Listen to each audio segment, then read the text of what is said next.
Good leaders. What do they look like, and what does it really mean to be a good leader?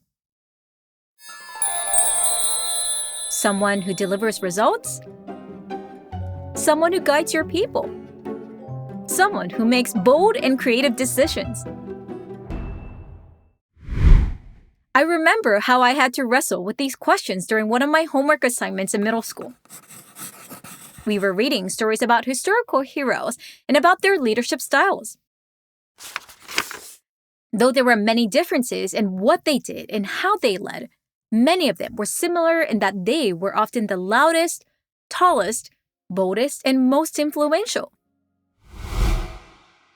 Charisma and good communication have always come up as key skills, which made sense if you think about it.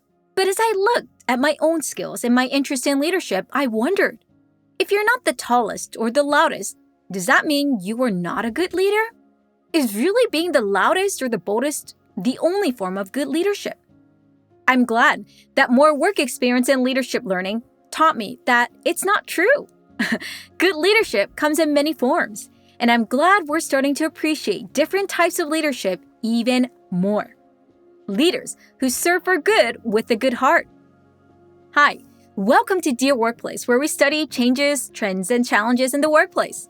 I'm Monica Kang, founder and CEO of Innovators Box and the host of this podcast. Today, I'm eager to dive all into the changes we are seeing in leadership. It's hard work. It's extremely hard to do what you're describing, Monica, because most of the people that we work with are seasoned leaders who have been around and had success. So it's not going to be likely that they're going to be like, okay, guess what? I'm going to change tomorrow. If I were to define a moment in time that I completely shifted and saw myself through this lens, that was it. And that's what took us to that thing about you have to walk into a space with an open heart, approaching things through this lens of love, through this lens of caring, through this lens of I'm a human being, you're a human being. For me, the ultimate driver was, you treat others how you would like to be treated yourself. Just because you're a head of a team or a manager doesn't mean you have to rule with an iron fist per se, or you can't be empathetic.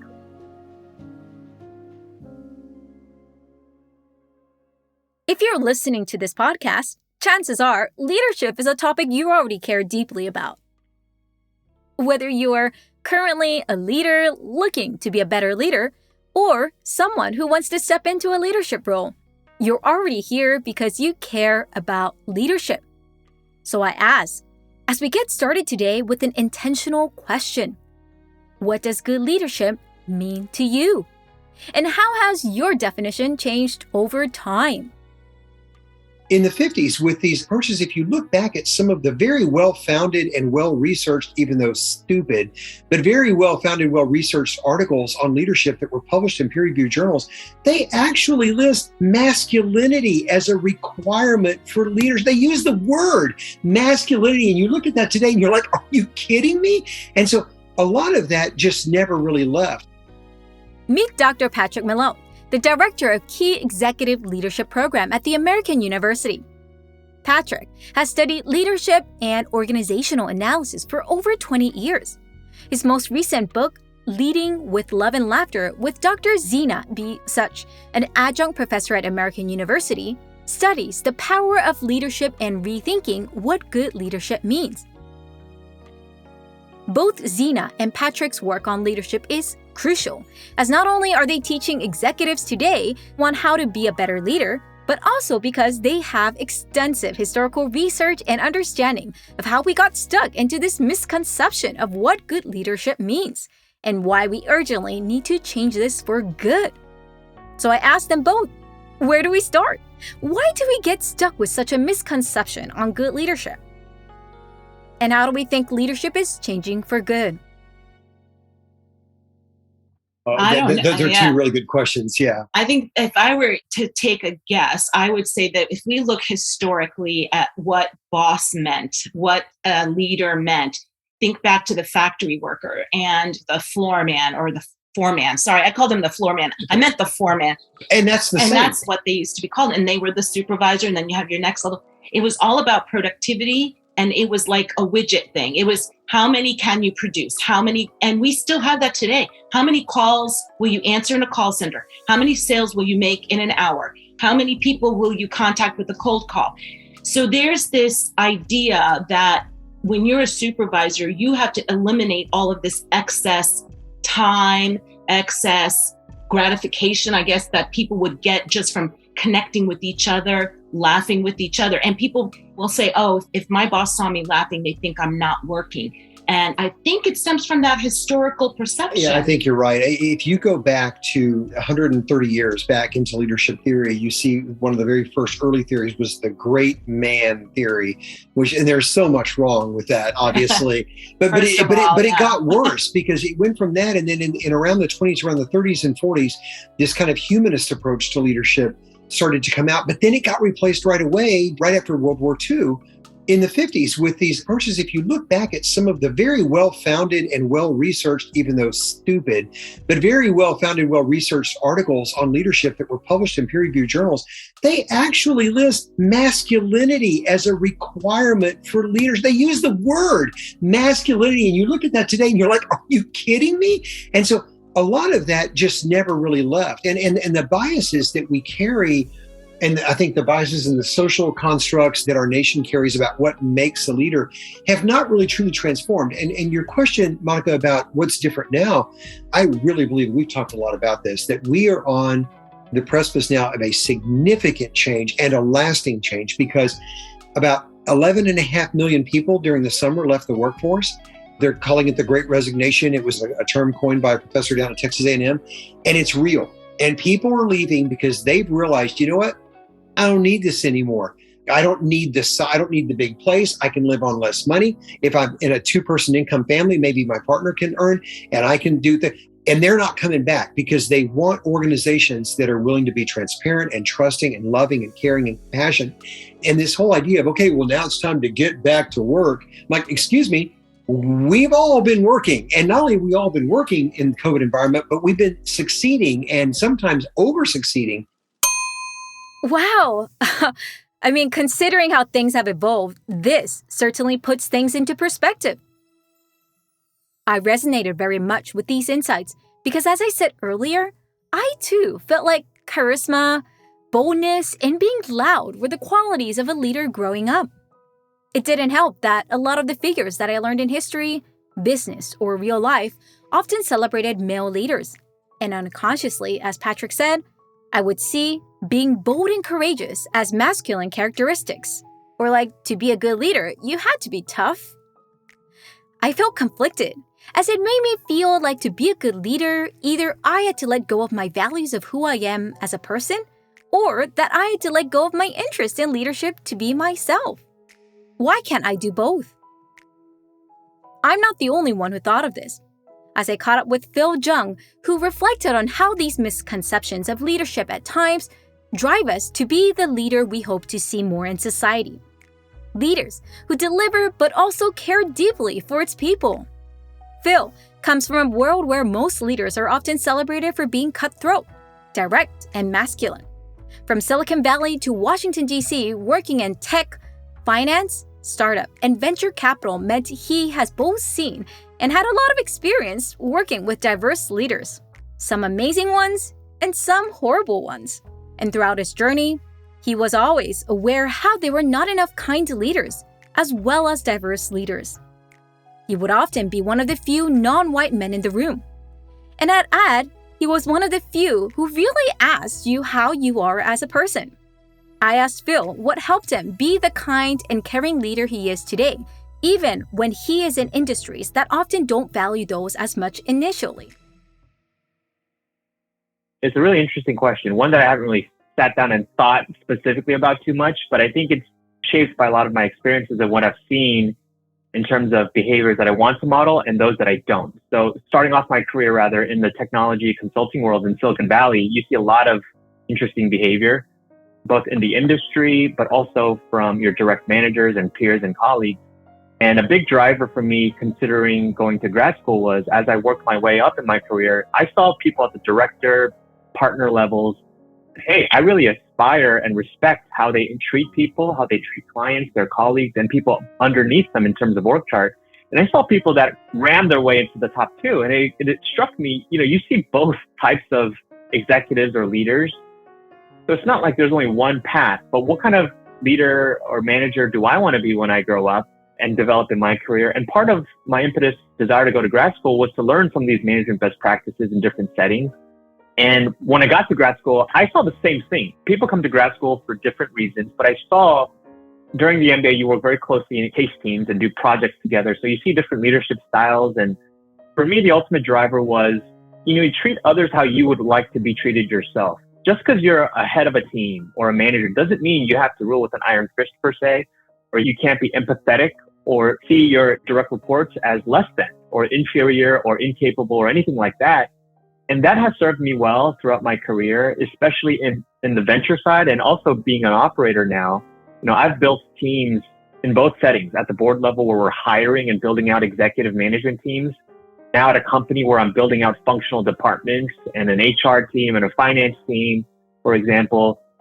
And no matter what level, I think being very genuine, but also empathetic and understanding as a leader is a skill that you don't necessarily learn in a classroom setting, but it's through experience and having been an employee, a junior employee, and I've seen good and bad leadership examples.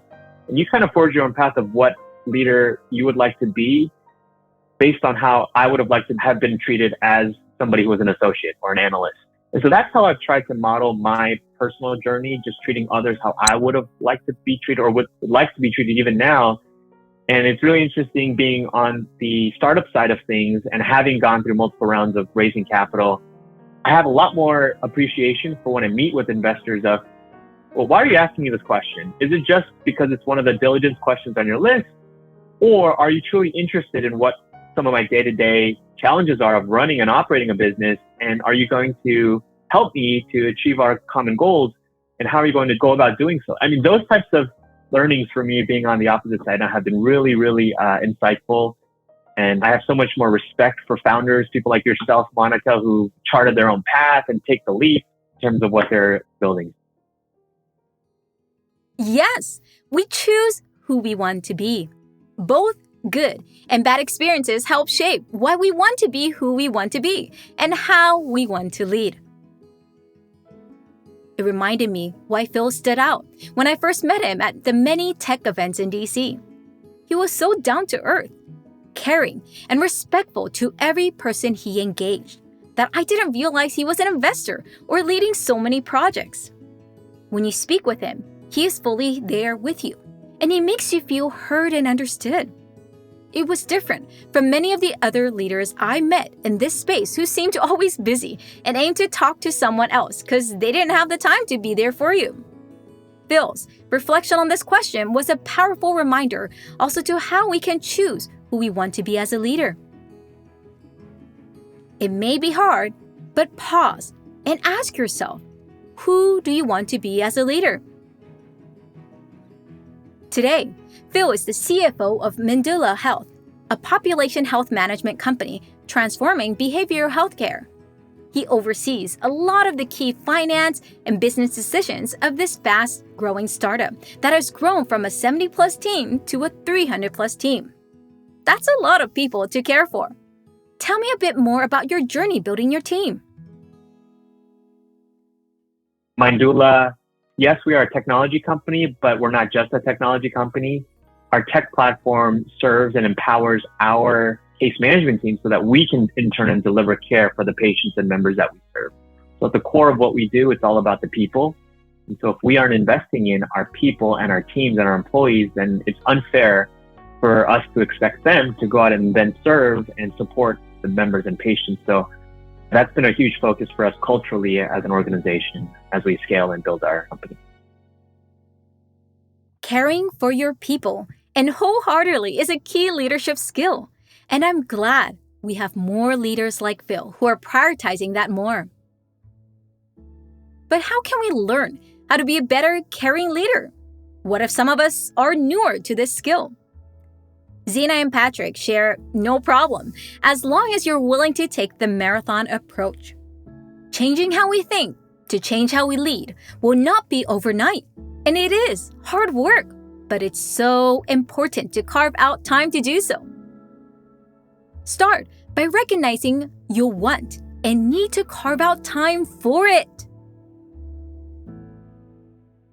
It's hard work. It's extremely hard to do what you're describing, Monica, because most of the people that we work with are seasoned leaders who have been around and had success. So it's not going to be likely that they're going to be like, okay, guess what? I'm going to change tomorrow. Right. But so what they have to do is, we're very strong advocates of all the quadrants of emotional intelligence, very heavy on self-awareness.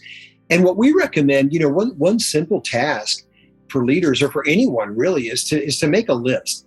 And on one side of a column, on one column, put down the roles that one plays. So maybe I'm a parent, maybe I'm a brother or a sister or a partner or a project manager or a coach, whatever I happen to be, all those roles that we play.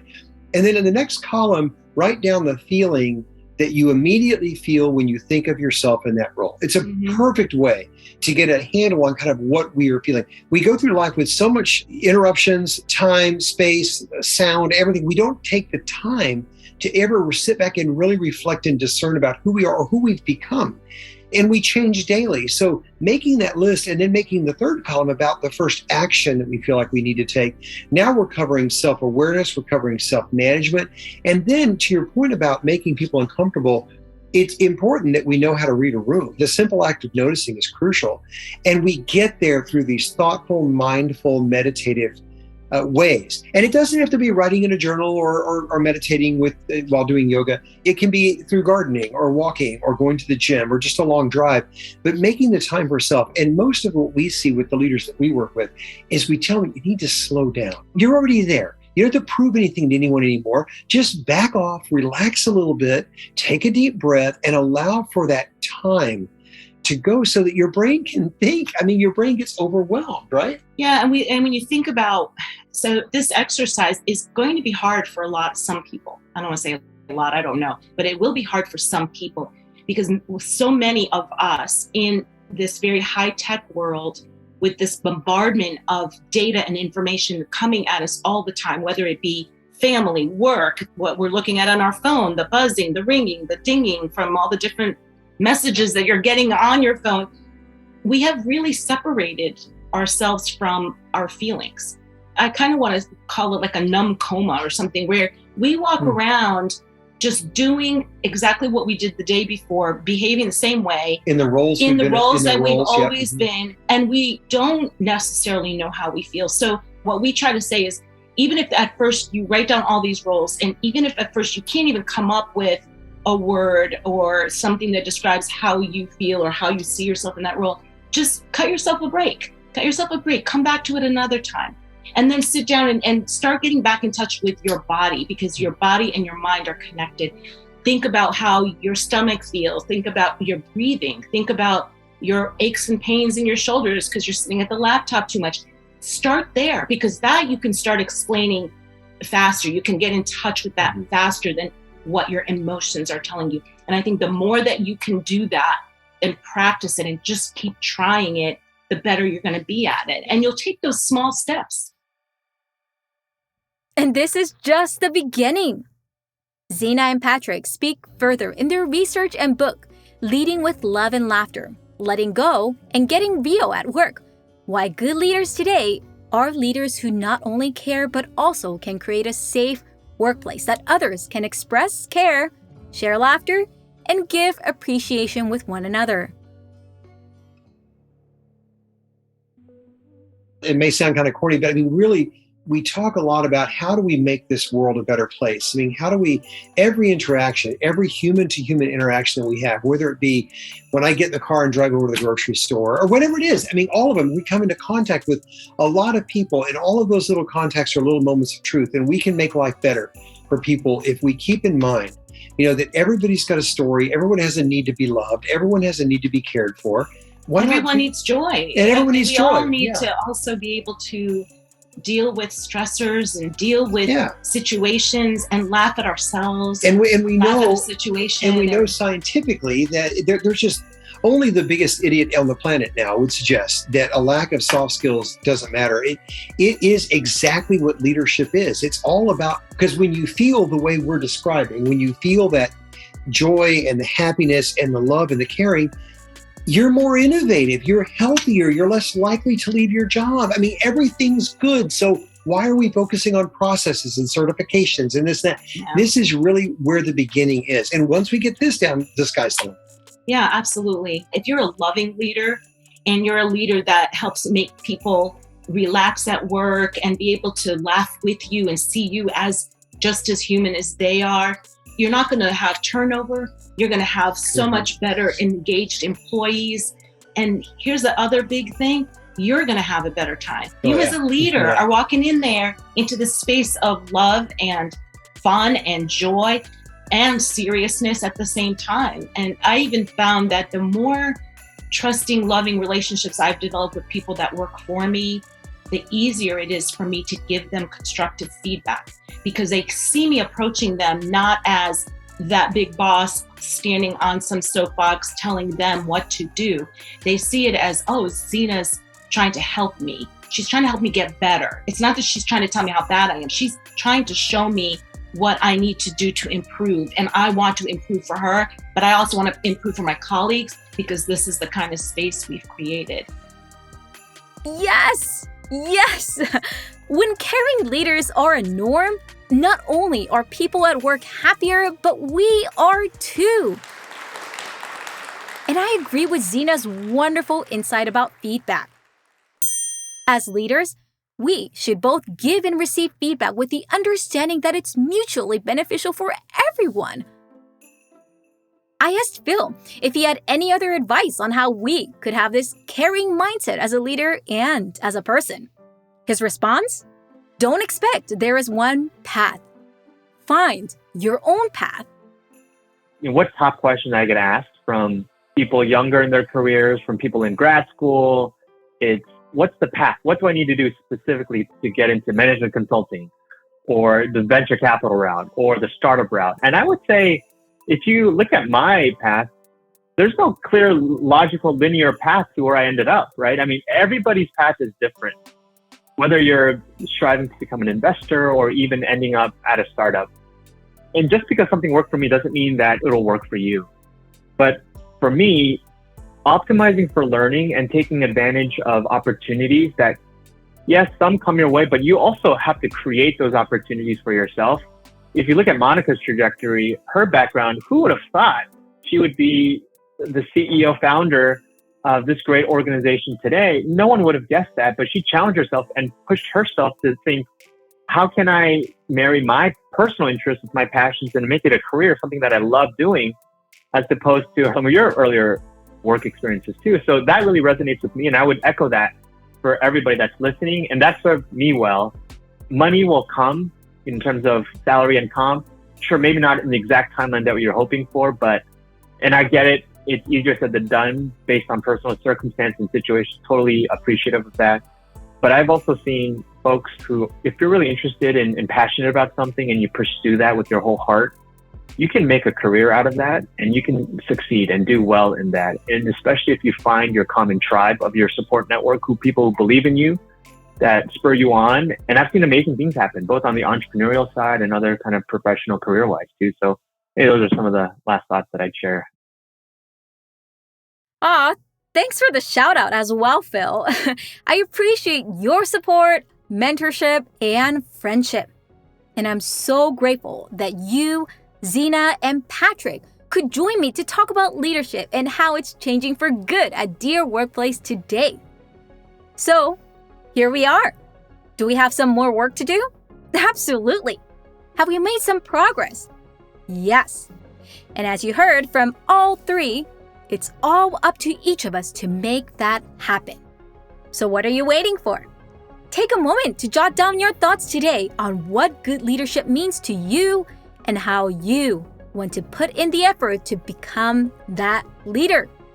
The more each of us builds in that time and manifests it, the more we'll see this world with better, caring, and thoughtful leading diverse leaders.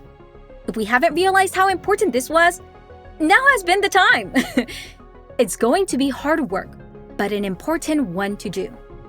We're here rooting for you, so let's go on this journey together. Thank you so much for joining us at Dear Workplace. I hope you enjoyed today's episode. This is your host, Monica Kang, founder and CEO of Innovators Box. Please take a moment to check out Phil, Zena, and Patrick's work more. We left their links in our show notes. Next week, I'm eager to dive into a topic that many of us do, but some of us love or hate it: project management. That's right. Learning how to lead and rethink project workflow is so crucial, especially as we work online and in a global hybrid workplace. Curious? Join us next week at Dear Workplace to uncover more. Send any questions at info@innovatorsbox.com or at dearworkplace.com. P.S. Did you notice some new holiday music in our podcast? Yes, we just released our holiday album Pause to Wonder by Innovators Box Studios, and we hope you'll love it too. Tune into it at any music streaming platform. Have a great week and happy December.